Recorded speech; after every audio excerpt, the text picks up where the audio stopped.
부활하신 예수님께서 살아 계십니다.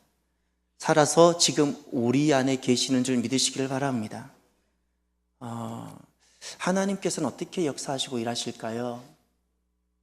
하나님께서는 이렇게 때가 되면, 하나님의 시간이 되면 그에게 예비하셨던 것을 공급하시고 그를 이렇게 옮기세요. 오늘 이 자리에 나와 있는 분 한 사람 한 사람, 하나님은 예비하신 것이 있고 하나님께서 계획하신 바가 있어서 하나님의 때가 차면 우리를 이렇게 옮기세요. 또 때가 차면 하나님 예비하신 것을 부어주세요. 그래서 하나님이 기뻐하시는 사람이 있어요. 우리는 자꾸 이렇게 생각해요. 내가 잠을 자지 않고 노력하면 내가 무엇을 이룰 수 있을 거라고 자꾸 생각을 해요. 사람이 잠을 자지 않고 노력해도 사람은 결실을 할 수 있는 존재가 못 됩니다. 결실과 열매는 누가 주시는 거지요? 하나님이 주시는 거예요. 하나님이 때가 되면 이렇게 주시기도 하시고 하나님께서 이끌어도 가세요. 그럼 누구에게 이렇게 하시는가? 하나님 참 기뻐하시는 사람이 있어요. 하나님께서 이렇게 이끌어 가시는 사람이 있어요. 제가 결혼을 하지 못해 봤다면 아마 그 마음을 이해하는데 좀 어려웠을지도 모르겠어요. 제게 자녀가 둘인데 이 자녀들이 자기 딴에는 요즘 뭔가를 열심히 해보려고 막 몸부림을 쳐요. 안쓰럽기도 하고 그래요. 그런데 그들이 하나 모르는 게 있어요. 저는 이미 그들의 여러 가지 많은 것들을, 미래를 많이 생각하고 준비하고 계획하고 있어요.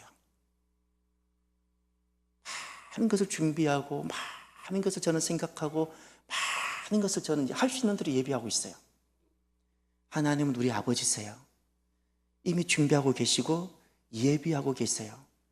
하나님께서 누군가 기뻐하시는 그 사람에게 그것을 행하세요. 그러면 하나님은 누구를 기뻐하실까요?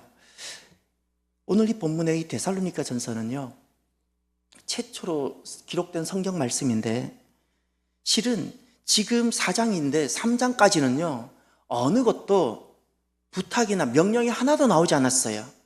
1장은 데살로니가 전서 1장은 데살로니가 교회를 축복하고 그 짧은 3주의 말씀만 들었는데 놀랍게 그들의 믿음의 역사, 사랑의 헌신, 희생, 그 소망의 인내를 가지고 살아가는 그들을 확 축복하는 내용이 나오고 2장과 3장은 사도 바울 자기 이야기를 하고 있어요. 내가 어떻게 유모와 같은 심정으로 아버지 같은 마음으로 내가 어떻게 너희들에게 들어갔으며 어떻게 복음을 전했고 내가 너희들에게 가고 싶지만 가지 못해서 내가 디모데를 어떻게 보냈고 자기 이야기를 2장과 3장에 걸쳐서 쭉 하고 있는 거예요.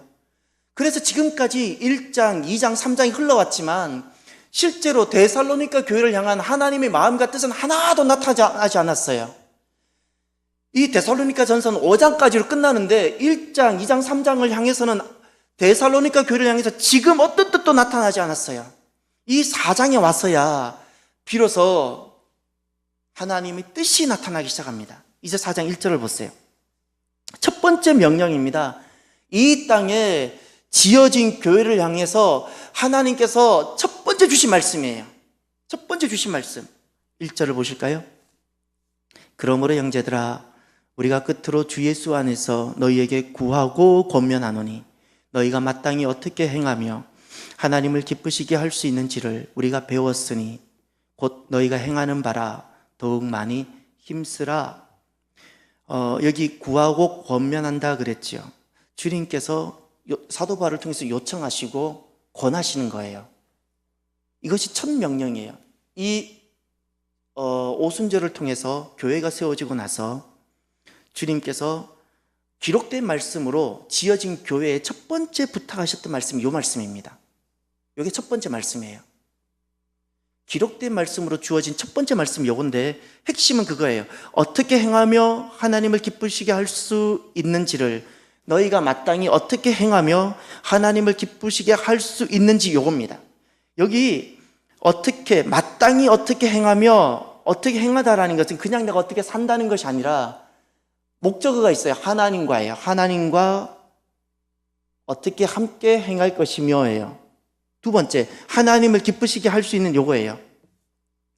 여기 마땅히라 붙었죠. 이것은 의무를 말하는 거예요. 그리스도의 피로 거듭나서 교회로 세워졌고 성령님을 입었다면 마땅한 의무가 있다는 거예요. 그 의무가 무엇이라고요? 하나님과 함께 걷는 것, 하나님을 기쁘시게 하는 것, 이것이 의무라는 거예요. 이것을 첫 번째 교회에게 주셨던 첫 번째 말씀이에요. 그리고 그 1절 끝에 보면 이렇게 말씀하셨죠. 더욱 많이 힘쓰라. 여러분 소리가 좀 크지 않나요 오늘? 마이크 소리가 좀 울리기도 하죠. 예. 더욱 많이 힘쓰라 그랬죠.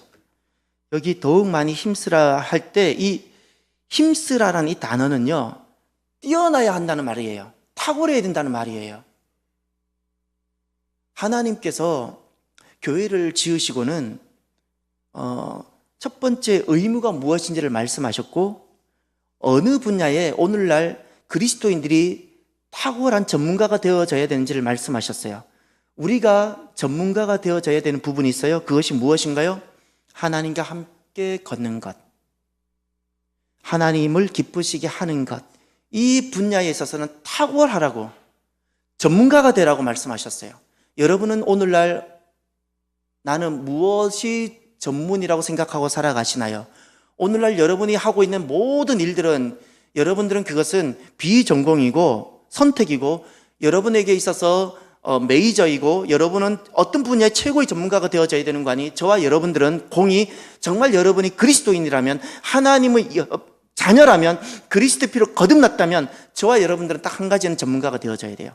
하나님과 함께 사는 것, 하나님을 기쁘시게 하는 것. 그것은 여러분에게 주어진 직업이나 여러분에게 주어진 가정이나 교회를 통해서 그것을 드러내야 돼요. 드러내야 돼요. 특별히 오늘 이 말씀을 우리가 신중하고 엄숙히 받아야 될 이유가 있습니다. 2절을 다 같이 읽어볼까요? 우리가 주 예수로 말미암아 너희에게 무슨 명령으로 준 것을 너희가 아느니라. 아멘. 여기 우리 개역 개정판에는 하나 단어가, 중요한 단어가 번역하는데 생략되어져 있습니다. 생략해도 우리가 충분히 이해할 거라 생각했기 때문에, 원래의 단어는 이런 뜻입니다. 주 예수의 권위로라는 거예요. 권위라는 단어가 빠졌어요. 그 예수님으로만 말씀하지 않고요, 주님의 권위라는 거예요. 예수님이 나의 주님이신데 그 주님의 권위로 우리에게 계명으로 주신 것이 있다는 거예요. 그것이 그라는 거예요. 예수님이 나의 주님이시라면 주님이 나에게 계명으로 주신 것이고 명령으로 주신 거라는 거예요. 무엇이? 지금 이렇게 말씀하시는 것이. 그 내용이 무엇인가요? 주님께서, 주님이에요. 나의 주님이 나에게 교회로서 또 그리스도인으로서 의무로서 주신 것은 무엇이고, 내가 정말 탁월해야 되고 뛰어나야 되는 것은 도대체 무엇인가? 그것은 하나님과 함께 걷는 것이고 하나님을 기쁘시게 하는 거라는데, 그것은 도대체 구체적으로 무엇이었을까요? 3절을 보십시오. 하나님의 뜻은 이것이니 너희의 거룩함이라. 아멘. 하나님의 뜻, 그것은 거룩함이라 그랬습니다. 이 거룩함이라 할 때는 이것은 홀리니스가 아닙니다. 여기서의 거룩은 홀리니스가 아니라 sanctification입니다. 성화입니다. 감리교에서 이것을 완전함이라 부릅니다. 하나님의 뜻은, 지금 교회가 세워지고 성령님이 오시고 그리고 기록된 최초의 성경이 기록되는데, 최초로 교회에게 주님께서 말씀을 주시면서 나는 너와 함께 하기를 원하고 함께 살기를 원하고 너가 나를 기쁘게 하는 것을 내가 원하는데, 그래서 내가 너에게 의무로 말하고 내가 너의 주로서 말하는데 성화를 말씀하셨어요. 거룩함을 말씀하셨어요.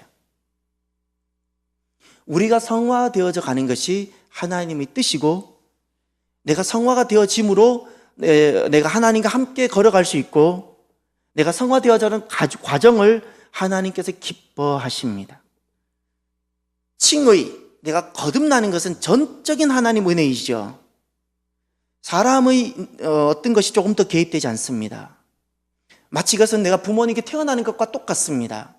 내가 부모님께 태어날 때 내 힘이나 내 의지가 개입되어진 것은 아무것도 없습니다. 그거와 똑같습니다. 우린 부모님이 사랑으로 태어났지요. 우리가 영적으로 거듭나는 것도 똑같습니다. 전적인 주님의 사랑으로 태어났습니다. 그러나 성화는 나의 믿음인 줄 믿으시기를 바랍니다. 성화는 내가 주님을 사랑하고 내가 뜻을 정함으로 이루어져 가는 길입니다. 그래서 주님은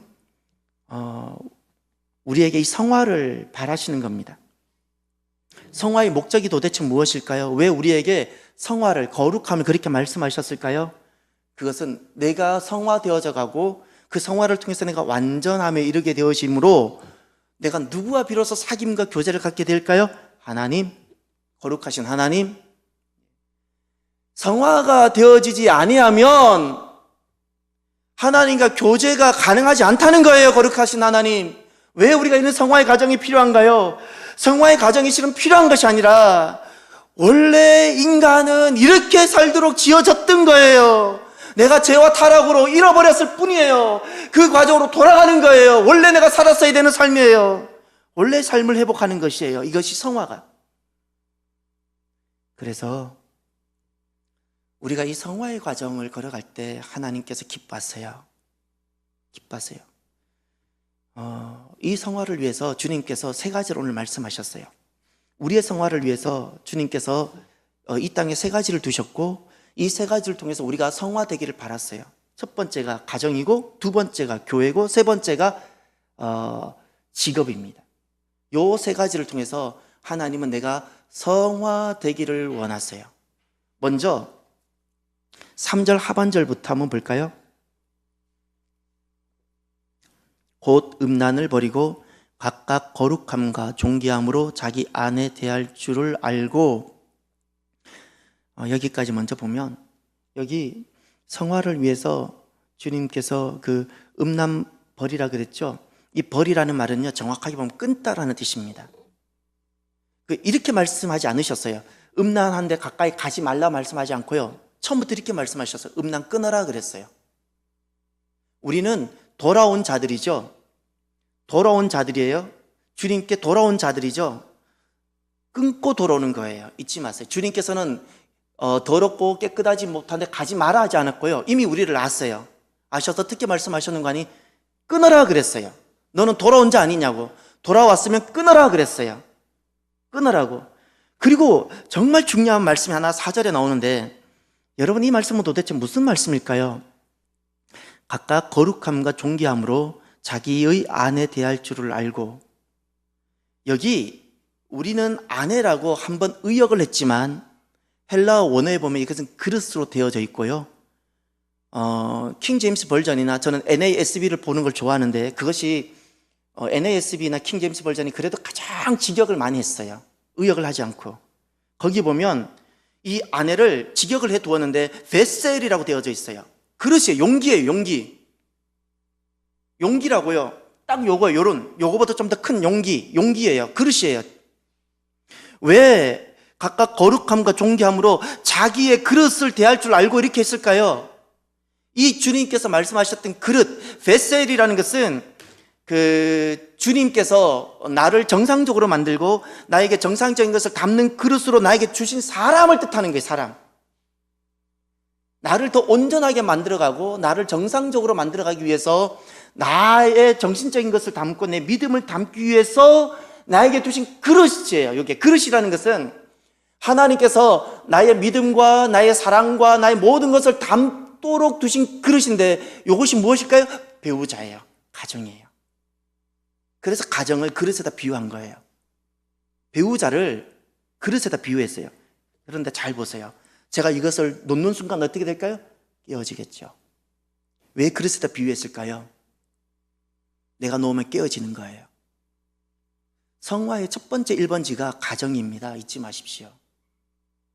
인간이 다 죄인이죠. 저는 예쁜 사람이면 좀 죄가 조금 성화될 게 적을 것 같고, 잘생긴 남자, 훌륭한 남자면 성화될 게 좀 적을 것 같은 줄 알았는데, 사람이 쭉 살면서 인생을 보니까 사람은 정말 모두가 성화가 되어져야 돼요.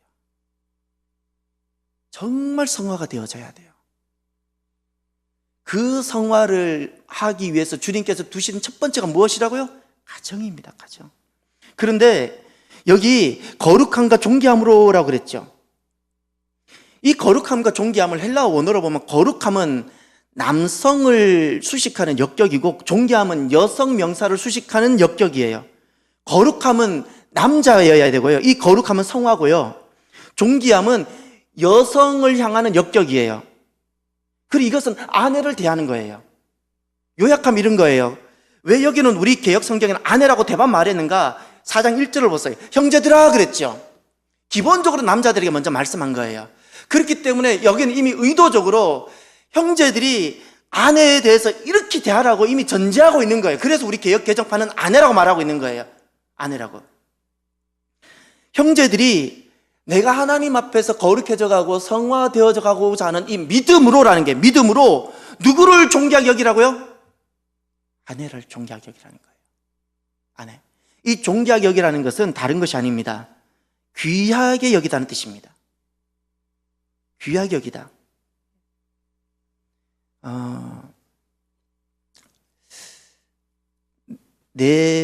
내가 하나님 앞에서 믿음으로 아내를 귀하게 여기는 거예요. 그러나 실은 정확하게 보면 이것은 꼭 아내만은 아니에요. 모두가, 서로가 그래요. 우리가 이 가정을 대하면 오늘날 다 우리가 좀 서로가 다 약해요. 왜죠? 왜 우리가 가정에 대해서 누구나가 다 자신이 없을까요? 이유가 뭘까요? 그것은 이 가정을 통해서 나는 지금 또 성화되어져 가고 있기 때문에 그래요. 나는 아직도 가정을 지키고 있다고 안심하지 마십시오. 나는 진짜 내 마음으로 내 배우자를 소중히 여기고 있습니까? 나는 내가 입으로나 행동으로 함부로 하고 있지 않습니까? 함부로 하고 있지 않는 것은 이미 가정을 깬 거나 마찬가지입니다. 함부로 하는 순간 나는 성화는 이루어지지 않는 거예요. 하나님이 그를 두신 것은 나를 잘 알기 때문에 두셨어요.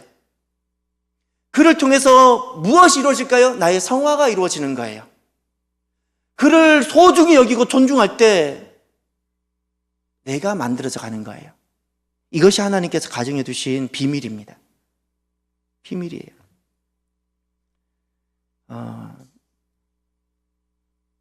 또 하나는 특별히 이 가정에 대해서 계속해서 말씀하신 것은 7절을 한번 보십시오. 하나님 우리를 부르심은 부정하게 하심이 아니요 거룩하게 하심이니, 뭐 이렇게 말씀하셨죠. 여기 거룩은 홀리니스예요. 구별이에요. 세상은 가정을 이렇게 대하지 않아요. 세상은 아내를 이렇게 대하지 않아요. 세상은 남편을 이렇게 대하지 않아요. 그래서 5절을 보세요. 하나님을 모르는 이방인과 같이 세욕을 따르지 말고, 그저 배우자를 세욕의 관점이나 그저 가정을 그 정도의 수준으로 대하지 말라는 거예요. 대하지 말라는 거예요.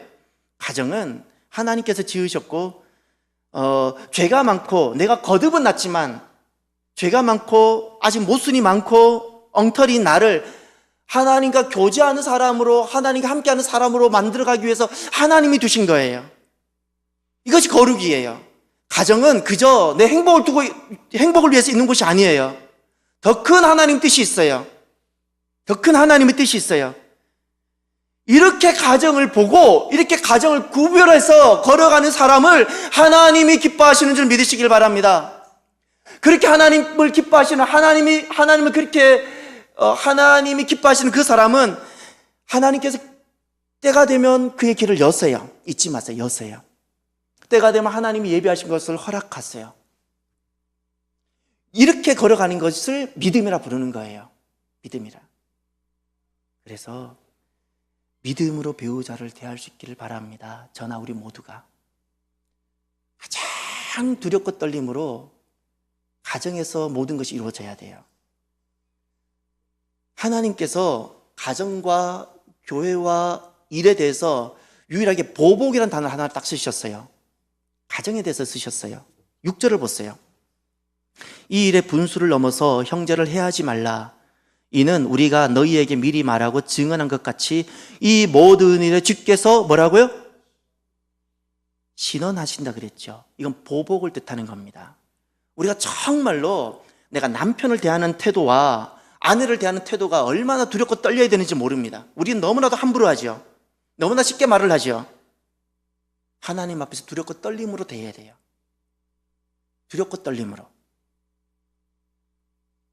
지난날 남자들이 폭력과 자기 그 권위로 마음대로 했던 것도 잘못된 것이고, 오늘날 여자들이 남편들에게 막 함부로 하고 함부로 말하는 것도 잘못된 거예요. 죄송하지만 다 잘못된 거예요.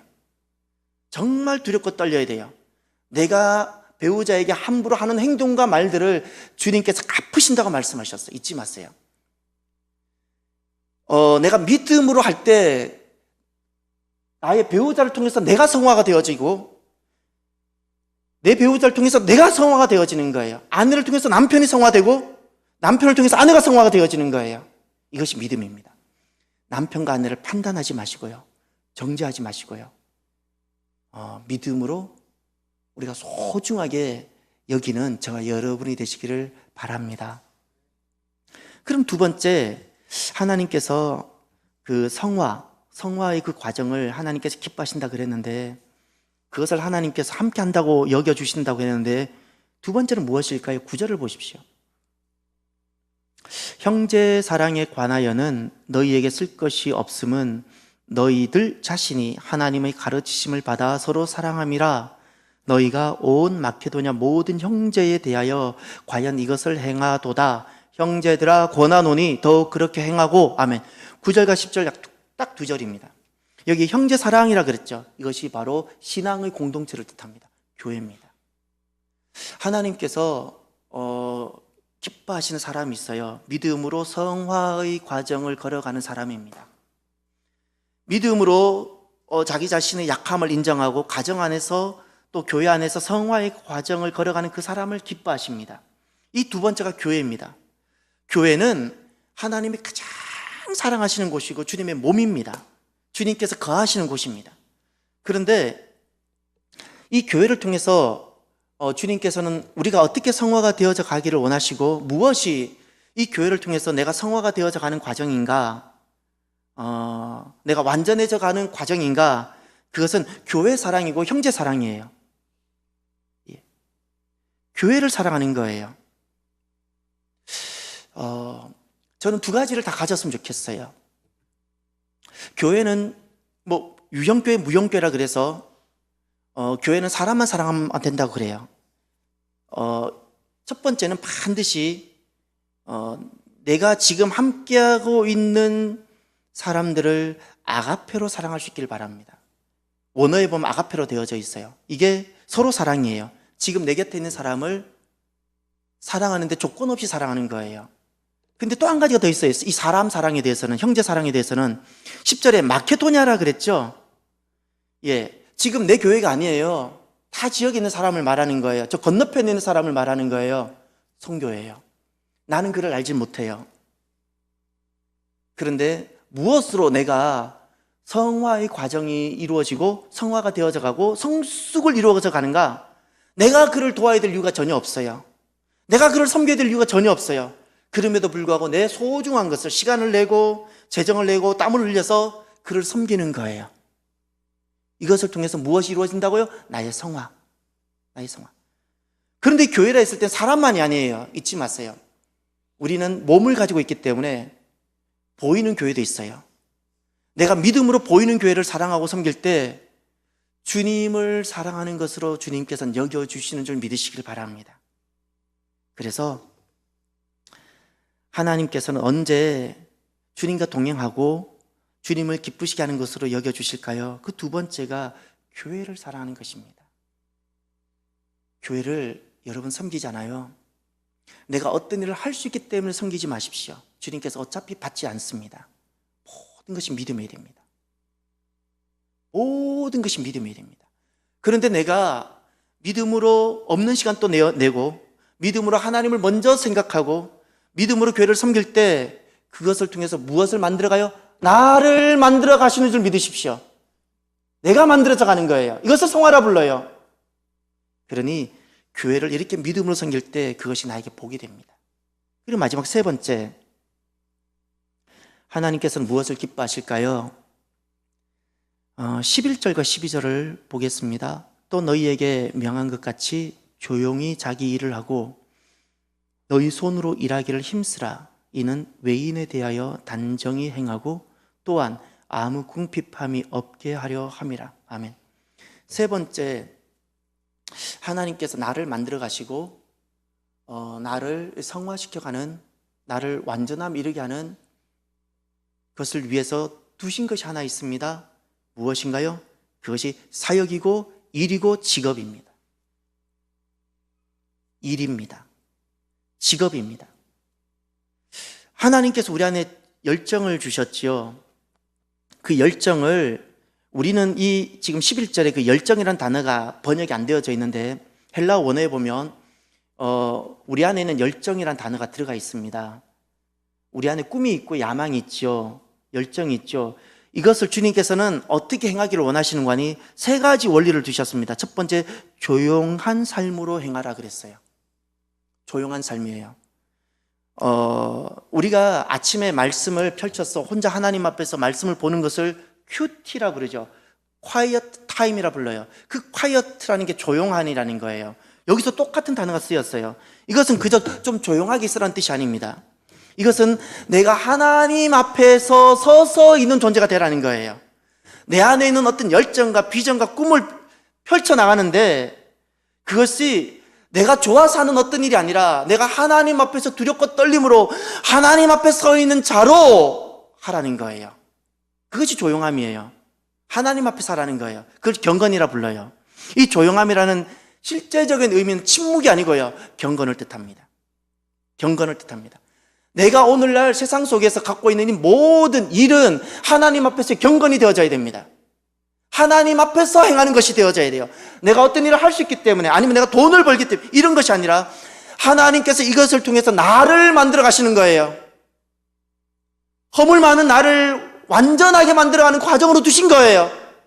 이것은 하나님의 부름이 되어져야 되고, 이것은 내가 하나님 앞에서 믿음으로 걸어가는 과정이 되어져야 돼요. 내가 그래서 하나님 앞에 이 세상에서 있는 모든 이 일, 사역이, 일이 큐티가 되어져야 돼요. 경건이 되어져야 돼요. 그래서 은행에서 수많은 일을 하면서도 그것이 경건이 되어지길 바랍니다. 내가 어떤 일을 하든지 간에. 또 하나, 자기 일을 하고라고 그랬죠. 여기는 분명한 일이란 단어가 나왔죠. 직업을 뜻합니다. 구체적인. 하나님께서 나에게 주신 세상을 향한 부르심이 있어요. 교회를 향한 부르심이 있고 세상을 향한 부르심이 있죠. 그 세상을 향한 부르심이 직업이라는 겁니다. 직업이라는 겁니다. 무엇을 통해서 하나님은 기뻐하시고 무엇을 통해서 하나님은 나를 만들어 가실까요? 세상을 향한 하나님의 부르심이 있어요. 직업을 통해서 하나님은 나를 만들어 갔어요. 그러니 무엇이든지 하나하나가 하나님 앞에서 행하는 믿음이 되어져야 돼요. 그리스도인은 직업을 하나님의 소명으로 받습니다. 그리스도인은 직업이 내 꿈을 이루기 위한 어떤 것이 아니고, 그리스도인에게서 직업은 내가 오늘날 살아가는 삶의 수단이 아닙니다. 오늘날 우리가 믿음으로 고백하는 믿음은 무엇인가니, 내가 오늘날 세상 속에 살아가는 삶의 모습, 그 일, 직업은 오늘날 하나님께서 나를 사랑하셔서 나를 세상 속에 부르신 부르심으로 받는 거예요. 소명입니다. 그것을 통해서, 직업이 소명이 됨을 통해서 내가 만들어져 가는 거예요. 또 보시면 이런 말씀이 나옵니다. 11절에 너희 손으로 일하기를 힘쓰라 그랬죠. 자기 손으로 스스로라고 꼭 그랬습니다.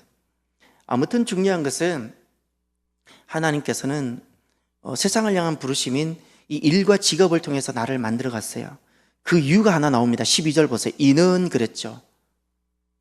외인에 대하여, 이 외인이 세상을 말합니다. 세상. 단정히 행하고 그랬죠. 품위입니다. 품위. 저는 그리스도인들이 격이 떨어지고 품위를 잃어버리는 것이 속상합니다. 주님은 그렇게 높으신 분인데 주님을 섬기고 있는 우리들이 품위가 없을 때는 너무 속상한 거예요. 세상 사람들보다 더 품위가 있어야 되지 않겠습니까? 왜 우리가 이렇게 세상 속에 직업을 소명으로 여기고 격이 다른 삶을 살기를 주님이 원하실까요? 세상에 대해서 우리는 분명히 해답을 주어야 되기 때문에 그렇습니다. 외인에 대하여 단정히 행하고 품위를 잃지 말라는 겁니다.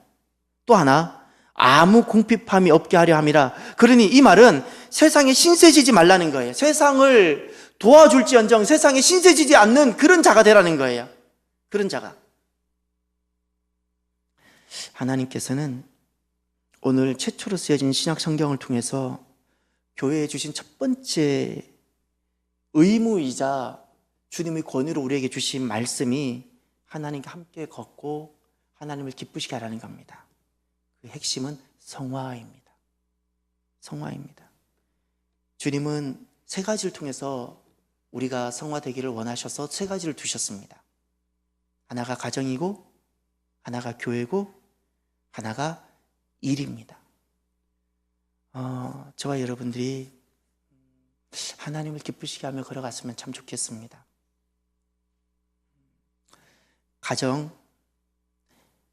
가정을 통해서 나의 성화가 이루어지는 복된 가정이 되기를 바랍니다. 내가 교회를 사랑하고 섬김으로 교회를 통해서 나의 성화가 이루어지기를 바랍니다. 일과 직업을 통해서 세상을 향한 하나님 부르심인데, 소명인데 그것을 통해서 하나님께서 나를 만들어 가시는 복된 은혜가 있게 되어지기를 바랍니다. 하나님께서는 이렇게 성화의 과정을 걸어가는 그 사람을 기뻐하시고요, 성화의 과정을 걸어가는 그 여정을 나와 함께하는 것이라고 말씀해 주셨어요. 우리는 반드시 가정의 영역이든 교회의 영역이든 일의 영역이든 한 가지 이상의 영역은 다 있어요. 이 과정을 소중하게 여깁시다. 근데 그 어떤 과정도 나를 위해 잊지 마시고요, 믿음으로 다 만나시길 바랍니다. 가정도 믿음으로 만나고요, 교회도 믿음으로 만나고 일도 믿음으로 만나길 바랍니다. 그러면 지금의 모습이 아니라 하나님께서 나도 생각하지 못하는 모습으로 나를 만들어 가십니다. 이 놀라운 복된 변화와 성화 역사가, 내가 완전해져 가는 역사가 있게 되어지기를 바랍니다. 기도합시다.